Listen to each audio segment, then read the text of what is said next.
এক, বাংলাদেশকে যাতে আর কেউ ভবিষ্যতে তাবেদার রাষ্ট্রে পরিণত করতে না পারে, এবং দুই, গণতন্ত্র বিরোধী পলাতক তাবেদার অপশক্তি যাতে আর মাথাচাড়া দিয়ে উঠতে না পারে। বৌদ্ধ ধর্মের প্রধান ধর্মগুরু গৌতম বুদ্ধ তার অনুসারীদের জন্য ঘোষণা করেছিলেন পঞ্চশীল নীতি: অহিংস, চুরি না করা, মিথ্যে না বলা। এমন 5টি নীতি বা পঞ্চশীল নীতি হচ্ছে বৌদ্ধ ধর্মের মৌলিক শিক্ষা। এভাবে আমরা যদি দেখি, এভাবে প্রতিটি ধর্মের মানুষের জন্যই নিজ নিজ ধর্মের কিছু মৌলিক বিশ্বাস, নীতিমালা এবং নির্দেশনা রয়েছে। পৃথিবীতে সত্য, ন্যায় এবং মানবিক সমাজ প্রতিষ্ঠা করা হচ্ছে প্রতিটি ধর্মের, প্রতিটি সৎকর্মের মূল লক্ষ্য। সুতরাং একজন নাগরিক হিসাবে, একজন মানুষ হিসাবে, মানবিক মানুষ হিসাবে একটি বৈষম্যহীন গণতান্ত্রিক রাষ্ট্র এবং সমাজ বাস্তবায়নের জন্য সক্রিয় ভূমিকা রাখা আমাদের প্রত্যেকের নৈতিক দায়িত্ব।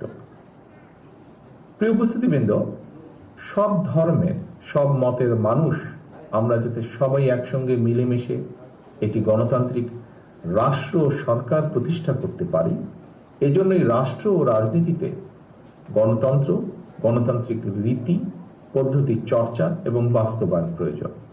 কারণ দল, মত, ধর্ম, বর্ণ নির্বিশেষে সকল মানুষের নিরাপদ সহাবস্থান যদি নিশ্চিত করতে হয়, তাহলে একটি নিরাপদ মানবিক রাষ্ট্র ও সমাজ প্রতিষ্ঠার জন্য বিশ্বে এখন পর্যন্ত গণতন্ত্রই একমাত্র উত্তম বিকল্প। অতএব গণতান্ত্রিক বিশ্বের রাষ্ট্র ও রাজনীতিতে গণতন্ত্র বিরোধী যারা, তারা অপশক্তি হিসাবে কিন্তু চিহ্নিত।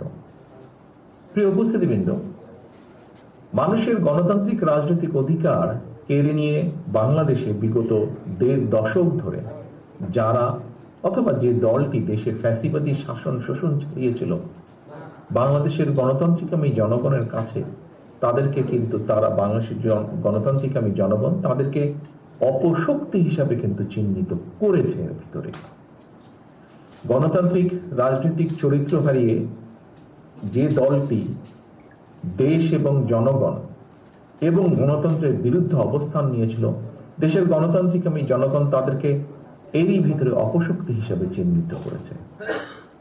আমরা যদি 1971 সাল, 75 সালের 7ই নভেম্বর, 90 এবং সর্বশেষ 2024 সালে বীর জনতার রক্তক্ষয়ী অভ্যুত্থানের যে ধারাবাহিকতা, দেশের গণতান্ত্রিকামী জনগণ বর্তমানে দুটি বিষয় সম্পূর্ণভাবে একমত।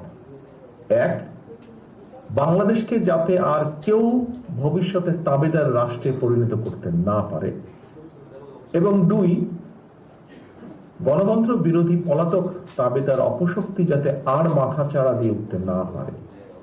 এই দুটো বিষয় কিন্তু বাংলাদেশের গণতান্ত্রিকামী জনগণ আর কোনো আপোষ মানতে রাজি নয়, আপোষ করতে রাজি নয়। একজন রাজনৈতিক কর্মী হিসাবে এটি আমি উপলব্ধি করি।